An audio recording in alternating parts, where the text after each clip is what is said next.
লোকসভাৰ তৃতীয় পৰ্যায়ৰ নিৰ্বাচনৰ বাবে মনোনয়ন পত্ৰ পৰীক্ষাৰ কাম সম্পন্ন অহা 23 এপ্ৰিলত 115টা সমষ্টিত ভোট গ্ৰহণ সাহাৰানপুৰ আৰু আমুহাৰ নিৰ্বাচনী সভাত অংশগ্ৰহণ কৰি নতুন ভাৰত আৰু উন্নয়নৰ বাবে এইবাৰ নিৰ্বাচন অনুষ্ঠিত হ'ব বুলি প্ৰধানমন্ত্ৰী নৰেন্দ্ৰ মোদীৰ মন্তব্য অৰুণাচলৰ বৰদুমছা আৰু অসমৰ আহতগুৰিৰ নিৰ্বাচনী সভাত বিজেপিৰ সভাপতি অমিত শাহ যোৰহাট লোকসভা সমষ্টিৰ অন্তৰ্গত মাহমৰাত অনুষ্ঠিত নিৰ্বাচনী সভাত মুখ্যমন্ত্ৰী সৰ্বানন্দ সোণোৱালৰ অংশগ্ৰহণ এইবাৰৰ নিৰ্বাচনত 10 লাখ নতুন ভোটাৰে ভোটাধিকাৰ সাব্যস্ত কৰিব বুলি নিৰ্বাচন আয়োগৰ ঘোষণা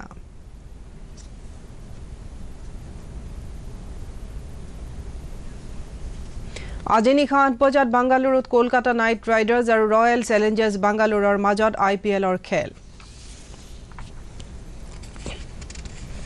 নমস্কাৰ এতিয়া বিতং বাতৰি অহা 23 এপ্ৰিলত অনুষ্ঠিত হ'বলগীয়া তৃতীয় পৰ্যায়ৰ লোকসভা নিৰ্বাচনৰ বাবে দাখিল কৰা মনোনয়ন পত্ৰসমূহ আজি পৰীক্ষা কৰা হৈছে অহা সোমবাৰে মনোনয়ন পত্ৰ প্ৰত্যাহাৰৰ অন্তিম দিন তৃতীয় পৰ্যায়ত 12খন ৰাজ্য আৰু 2টা কেন্দ্ৰীয় শাসিত অঞ্চলৰ 115টা লোকসভা সমষ্টিত ভোট গ্ৰহণ অনুষ্ঠিত হ'ব তৃতীয় পৰ্যায়ৰ বাবে মনোনয়ন পত্ৰ দাখিল কৰাৰ অন্তিম দিন কালি উকলি গৈছে 23 এপ্ৰিলত মহাৰাষ্ট্ৰ আৰু কৰ্ণাটকৰ 14 উত্তৰ প্ৰদেশৰ 10 ছত্তীশগড়ৰ 7 উৰিষ্যাৰ 6 বিহাৰ আৰু পশ্চিম বংগৰ 5 অসমৰ 4 আৰু জম্মু কাশ্মীৰৰ এটা সমষ্টিত ভোট গ্ৰহণ হ'ব উৰিষ্যাত লোকসভা নিৰ্বাচনৰ লগতে বিধানসভাৰ 42টা সমষ্টিৰ বাবেও ভোট গ্ৰহণ হ'ব অসমৰ গুৱাহাটী ধুবুৰী বৰপেটা আৰু কোকৰাঝাৰৰ 4টা লোকসভা সমষ্টিৰ বাবে 62 জন প্ৰাৰ্থীয়ে মনোনয়ন পত্ৰ দাখিল কৰিছে কোকৰাঝাৰ সমষ্টিৰ বাবে 12 জন প্ৰাৰ্থীয়ে মনোনয়ন পত্ৰ দাখিল কৰিছিল যদিও 3 জন প্ৰাৰ্থীৰ মনোনয়ন পত্ৰ ৰিটাৰ্নিং বিষয়াই বাতিল কৰিছে গুৱাহাটী সমষ্টিৰ বাবে সৰ্বাধিক 19 গৰাকী প্ৰাৰ্থীয়ে প্ৰতিদ্বন্দিতা কৰিছে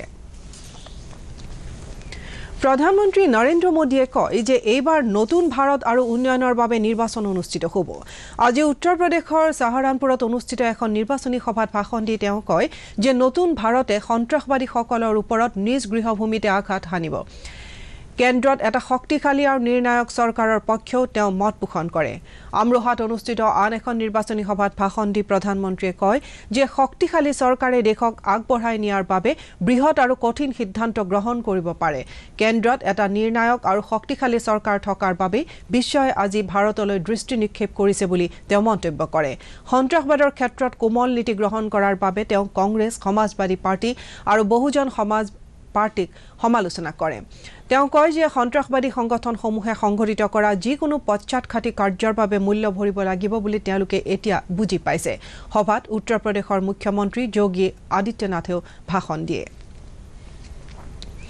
কেন্দ্ৰ আৰু অৰুণাচল প্ৰদেশত বিজেপিয়ে পুনৰ ক্ষমতা দখল কৰিব বুলি বিজেপিৰ ৰাষ্ট্ৰীয় সভাপতি অমিত শাহে আস্থা প্ৰকাশ কৰিছে আজি অৰুণাচল প্ৰদেশৰ চাংলাং জিলাৰ বৰদুমছাত অনুষ্ঠিত এখন নিৰ্বাচনী সভাত ভাষণ দি শাহে কয় যে অৰুণাচল প্ৰদেশত অতীতত সুস্থিৰ চৰকাৰ নাছিল কিন্তু যোৱা 2 বছৰত বিজেপিয়ে ৰাজ্যখনক এটা সুস্থিৰ চৰকাৰ গঠন কৰিবলৈ সক্ষম হৈছে তেওঁ কয় যে মোদী চৰকাৰে বিগত 5 বছৰৰ ভিতৰত উত্তৰ পূৰ্বাঞ্চলৰ প্ৰতিটো খণ্ডতে অভূতপূৰ্ব উন্নয়ন সাধন কৰিছে উল্লেখযোগ্য যে অৰুণাচল প্ৰদেশত অহা 11 এপ্ৰিলত লোকসভাৰ লগতে বিধানসভাৰো নিৰ্বাচন অনুষ্ঠিত হ'ব বিজেপিৰ ৰাষ্ট্ৰীয় সভাপতি অমিত শাহে মৰিগাঁও জিলাৰ আহতগুৰিত এখন নিৰ্বাচনী সভাত ভাষণ দি কয় যে নৰেন্দ্ৰ মোদী নেতৃত্বাধীন কেন্দ্ৰীয় চৰকাৰে যোৱা 5 বছৰত অসম তথা উত্তৰ পূৰ্বাঞ্চলৰ সৰ্বাংগীন বিকাশৰ বাবে 2,80,000 কোটি টকা বিনিয়োগ কৰিছে অসমত ৰাষ্ট্ৰীয় নাগৰিকপঞ্জীৰ উন্নীতকৰণ আৰু অসম চুক্তিৰ 6 নম্বৰ দফা ৰূপায়ণৰ বাবে বিজেপি চৰকাৰে গ্ৰহণ কৰা প্ৰচেষ্টাৰ বিষয়েও তেওঁ উল্লেখ কৰে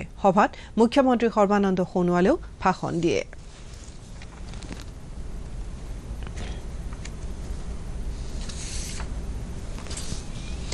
যোৰহাট লোকসভা সমষ্টিৰ অন্তৰ্গত মাহমৰা সমষ্টিৰ মাউতগাঁৱত অনুষ্ঠিত এখন নিৰ্বাচনী সভাত অংশগ্ৰহণ কৰি মুখ্যমন্ত্ৰী সৰ্বানন্দ সোণোৱালে কয় যে প্ৰধানমন্ত্ৰী নৰেন্দ্ৰ মোদীয়ে বৰ্তমান অসম ভাৰতৰ অন্যতম শক্তিশালী ৰাজ্য বুলি ঘোষণা কৰাৰ বাবে অসমবাসীয়ে এইবাৰ বিজেপি দলৰ প্ৰাৰ্থীক ভোট দিব অসমৰ 14টা লোকসভা সমষ্টিৰ ভিতৰত 12টা সমষ্টিতে বিজেপিয়ে জয়লাভ কৰিব বুলি তেওঁ দাবী কৰে উল্লেখযোগ্য যে এই সভাতে কংগ্ৰেছ দলৰ 100 জন নেতা কৰ্মীয়ে বিজেপি দলত যোগদান কৰে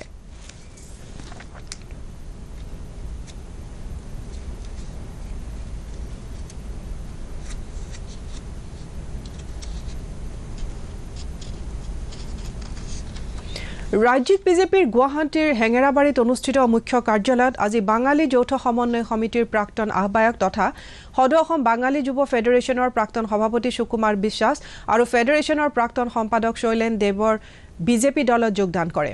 ৰাজ্যিক বিজেপিৰ সভাপতি ৰঞ্জিত দাসে এখন সংবাদমেলত এই বিষয়ে প্ৰকাশ কৰি কয় যে আগন্তুক নিৰ্বাচনত অসমৰ 11টা সমষ্টিত দলে জয়লাভ কৰিব। প্ৰধানমন্ত্ৰী নৰেন্দ্ৰ মোদীয়ে বিগত সময়ছোৱাত দক্ষতাৰে কাৰ্যনিৰ্বাহ কৰাৰ বাবে জনসাধাৰণে এইবাৰো বিজেপিক সমৰ্থন জনাব বুলি তেওঁ আশা প্ৰকাশ কৰে।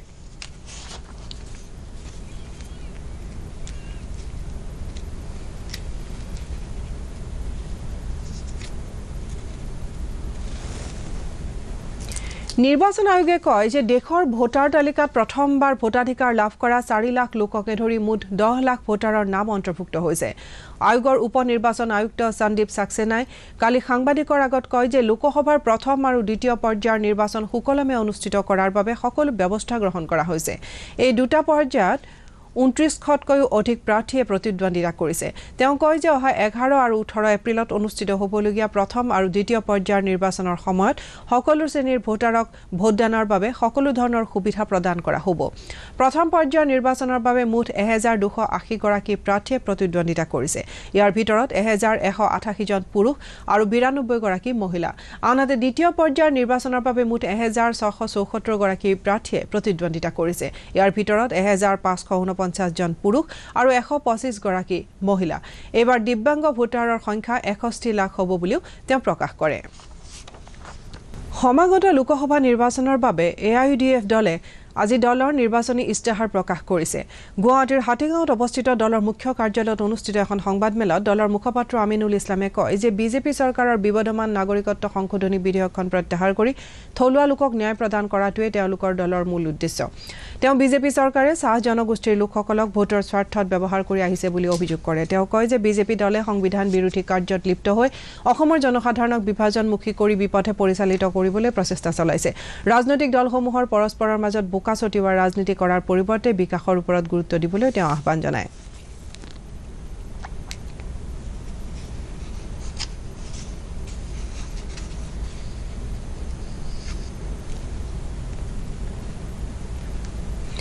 আগন্তুক লোকসভা নিৰ্বাচন উপলক্ষে অসমৰ আন প্ৰান্তৰ দৰে কামৰূপ মহানগৰ জিলাতো দিব্যাংগ আৰু বয়োজ্যেষ্ঠসকলৰ বাবে বিশেষ ব্যৱস্থা গ্ৰহণ কৰা হৈছে।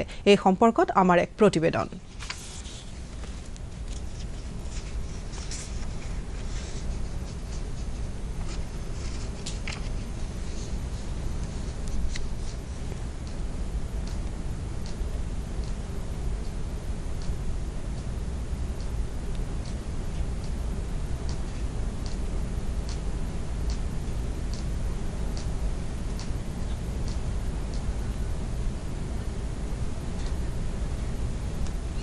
আজি নিশা 8 বজাত বাংগালুৰুত কলকাতা নাইট ৰাইডাৰ্ছ আৰু ৰয়েল চেলেঞ্জাৰ্ছ বাংগালুৰুৰ মাজত IPLৰ এখন খেল অনুষ্ঠিত হ'ব। কালি নিশা নতুন দিল্লীৰ ফিৰোজ শ্বাহ কোটলা খেলপথাৰত অনুষ্ঠিত এখন খেলত ছানৰাইজাৰ্ছ হায়দৰাবাদে দিল্লী কেপিটেলছক 5 উইকেটত পৰাজিত কৰে। ছানৰাইজাৰ্ছে জয়লাভৰ বাবে প্ৰয়োজনীয় 130 ৰান নিৰ্ধাৰিত 20 অভাৰ সম্পূৰ্ণ হ'বলৈ 9টা বল বাকী থকা অৱস্থাতে সংগ্ৰহ কৰে। শিৱসাগৰৰ কেইবাখনো মহাবিদ্যালয়ত আজি জনপ্ৰিয় কণ্ঠশিল্পী তৰালী শৰ্মাই যুৱ প্ৰজন্মৰ মাজত ভোটদান সম্পৰ্কে সজাগতা সৃষ্টিৰ বাবে এক অভিযানত অংশগ্ৰহণ কৰে। তেওঁ শিৱসাগৰ ছোৱালী কলেজ, শিৱসাগৰ মহাবিদ্যালয়, শিৱসাগৰ বাণিজ্য মহাবিদ্যালয় আদিত নতুনকৈ ভোটাধিকাৰ লাভ কৰা ছাত্ৰ-ছাত্ৰীৰ মাজত ভোটদানৰ প্ৰয়োজনীয়তা, বিবেক ভোট, EVM মেচিন আদি সম্পৰ্কত বক্তব্য ৰাখি সকলোকে ভোটাধিকাৰ সাব্যস্ত কৰিবলৈ আহ্বান জনায়।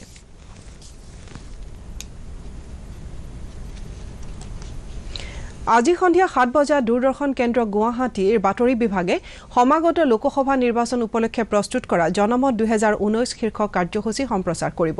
এই অনুষ্ঠানৰ পুনৰ সম্প্ৰচাৰ হ'ব কাইলৈ আৰু পৰহিলৈ একে সময়তে সন্ধিয়া 7 বজাত।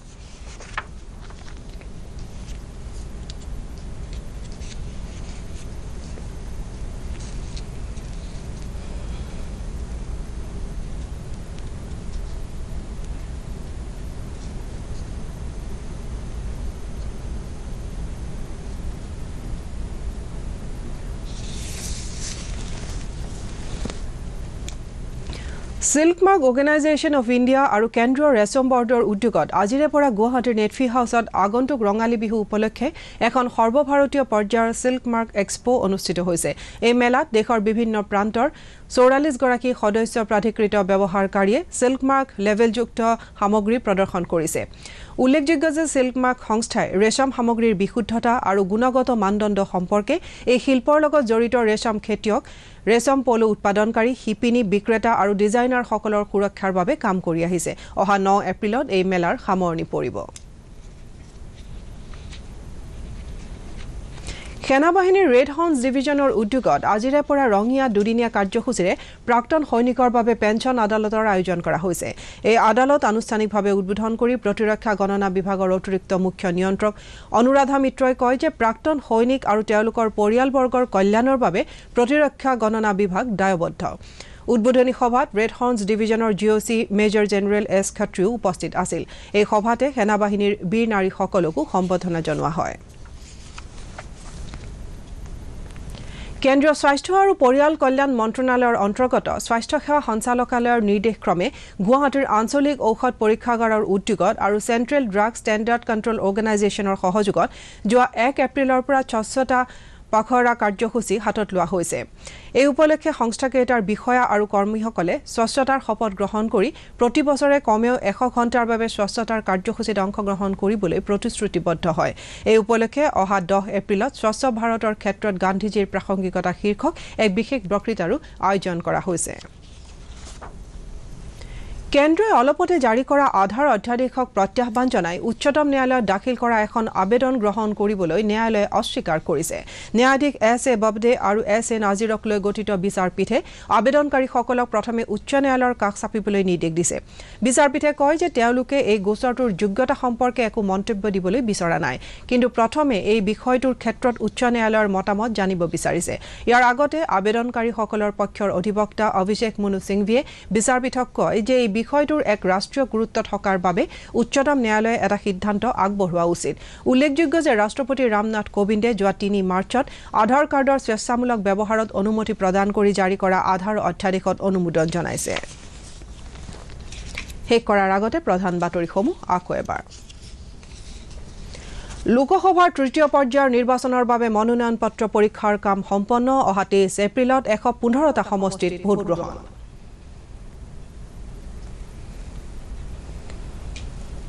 সাহাৰানপুৰ আৰু আমোহৰ নিৰ্বাচনী সভাত অংশগ্ৰহণ কৰি নতুন ভাৰত আৰু উন্নয়নৰ বাবে এইবাৰ নিৰ্বাচন অনুষ্ঠিত হ'ব বুলি প্ৰধানমন্ত্ৰী নৰেন্দ্ৰ মোদীৰ মন্তব্য। অৰুণাচলৰ বৰডুমছা আৰু অসমৰ আহতগুৰিৰ নিৰ্বাচনী সভাত বিজেপিৰ সভাপতি অমিত শ্বাহ। যোৰহাট লোকসভা সমষ্টিৰ অন্তৰ্গত মাহমৰাত অনুষ্ঠিত নিৰ্বাচনী সভাত মুখ্যমন্ত্ৰী সৰ্বানন্দ সোণোৱালৰ অংশগ্ৰহণ।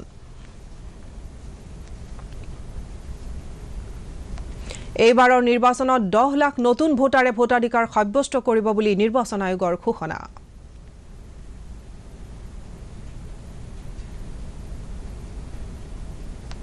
আজি নিশা 8 বজাত বাংগালুৰুত কলকাতা নাইট ৰাইডাৰ্ছ আৰু ৰয়েল চেলেঞ্জাৰ্ছ বাংগালুৰুৰ মাজত IPLৰ খেল।